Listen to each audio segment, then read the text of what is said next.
네, 시청자 여러분 반갑습니다. 지난 시간에 이어서 석유 정제 공정, 우리가 이제 리파이너리 프로세스라고 얘기하죠.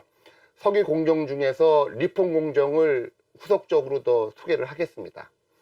그 리폼 공정은 보통 네 가지가 있는데요. 캐탈리틱 리포밍, 알킬레이션, 폴리메이제이션, 아이소메리제이션이 있고요. 지난 시간에는 이제 캐탈리틱 리포밍에 대해서 여러분들께 소개를 하였습니다. 캐탈리틱 리포밍은 보통 이제 플라티늄과 같은 기금속의 온도를 한 500도씨 조건에서 디하이드로게네이션, 탈수소 반응을 통해서 보통 아로마틱스를 방향적 화합물들을 이제 생성한다든지 또는 옥탄가를 업시키기 위해서 주로 사용되는 기술입니다. 요 외에도 좀 세부적으로 다른 세 가지 기술들이 있는데 그 세 가지 기술 알킬레이션, 폴리메디에이션, 아이소메리제이션을 여러분들께 소개하려고 합니다. 먼저 이제 알킬레이션입니다. 먼저 예시를 볼까요?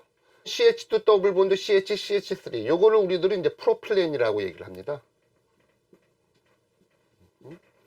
그 다음에 요 프로필렌은 이제 카본이 3개인 물질이죠. 그러면서도 이제 더블 본드를 갖고 있고요.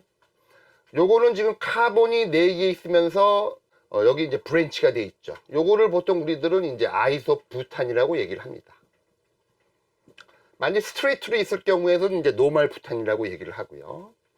요 아이소부탄 같은 거는 카본이 4개의 물질입니다. 요 C3와 C4 요 두 화합물은 특정 그 촉매하에서 보통 이제 플라티늄 촉매하에서도 이제 반응을 해서 요 두 가지 화합물이 합쳐집니다. 그래서 이제 카본이 7개의 물질로 바뀌게 되고요. 이렇게 또 이제 2개의 브랜치를 갖고 있는 브랜치 포인트도 이제 갖고 있습니다. 지금 보면은 이제 카본이 작은 물질 2개로부터 카본이 이제 7개의 물질을 바뀌었는데 요게 바로 이제 C3와 C4는 석유화학 분류에 보면은 주로 이제 LPG 어떻게 보면 이제 가스의 영역인데 요 2개가 합쳐져서 C7으로 가게 되면 이것이 바로 가솔린 레인지로 바뀌게 됩니다. 이 의미는 바로 스몰 사이즈 카본, 즉 사이즈가 작은 카본 물질을 변환을 시켜서 가솔린 레인지의 카본 물질로 변환시킬 수 있는 이 기술, 요거를 우리들은 알킬레이션이라고 합니다. 여기서 이제 아이소부탄 같은 것들이 바로 더블 본드를 함유하고 있는 올레핀을 알킬화 시킬 수 있다. 그래서 이제 알킬레이션이라고 명명을 하고 우리 석유화학 쪽에서는 흔히 사용되는 기술입니다. 이와 같이 어떻게 보면 이제 부가가치가 적은 C3와 C4로부터 부가가치가 높은 C7을 만들 수 있는 아주 중요한 기술이 되겠습니다. 이게 알킬레이션이고요.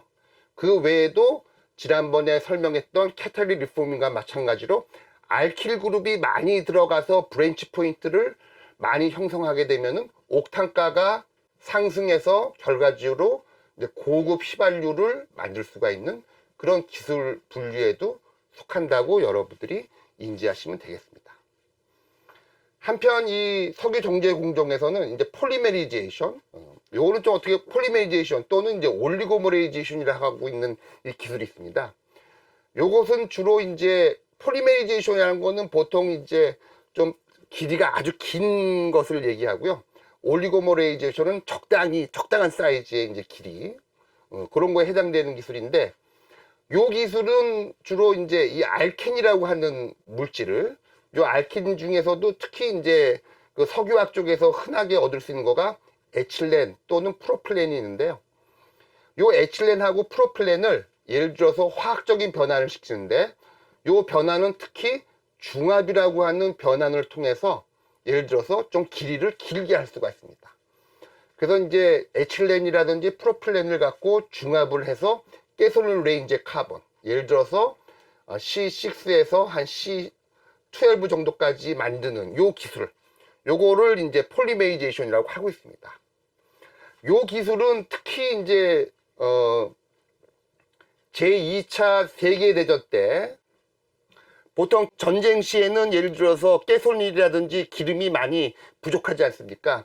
그래서 값싼 알켄으로부터 가솔린을 만들려고 할 때 많이 사용됐던 기술입니다.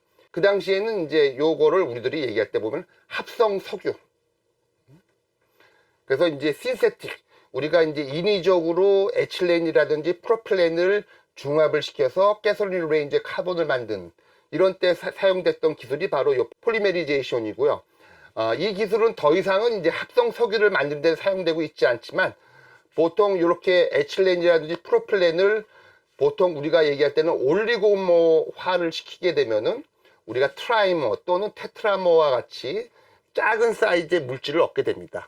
이렇게 만들어서 이것을 갖고 우리들은 비누라든지 세제 만드는 프로세스에 주로 사용되고 있습니다. 마지막으로 여러분들한테 소개시키고 싶은 것은 이제 아이소메리제이션입니다. 아이소메리제이션은 이성체화가 되는 거죠. 앞에서도 한번 설명했는데 보통 인간을 모식도로 해서 이성화를 시키게 되면은 이런 것도 이성화가 되는 거죠. 요것도 이성화가 되는 거고요. 그런 식으로 이제 하이드로카본도 이성화가 되는데 주로 많이 사용되고 있는 이성화는 스트레이트 체인을 브랜치드 체인으로 바꾸는 그런 이성체화가 있습니다. 보통 이제 스트레이트 체인보다는 브랜치드 체인이 보통은 옥탄가가 높고, 그 말은 앞에서 설명했듯이 이제 불에 더 잘 연소가 되기 때문에 고급 휘발유로 만들 수 있는 그런 기술이 되겠습니다. 그래서 요럴 때도 역시 보통은 이제 촉매를 써갖고 스트레이트 체인을 이제 브랜치 체인으로 바뀌게 되는데, 그 중에 이제 대표적인 예시가 바로 요 카본이 4개인 스트레이트 노멀 부탄을 아이소메이제이션을 하게 되면은 이와 같이 브랜치 포인트를 갖고 있는 아이소 부탄을 얻을 수가 있고, 요 부탄이 훨씬 이 스트레이트 체인보다는 훨씬 더 연소가 잘 되고 효율이 좋습니다. 이상입니다.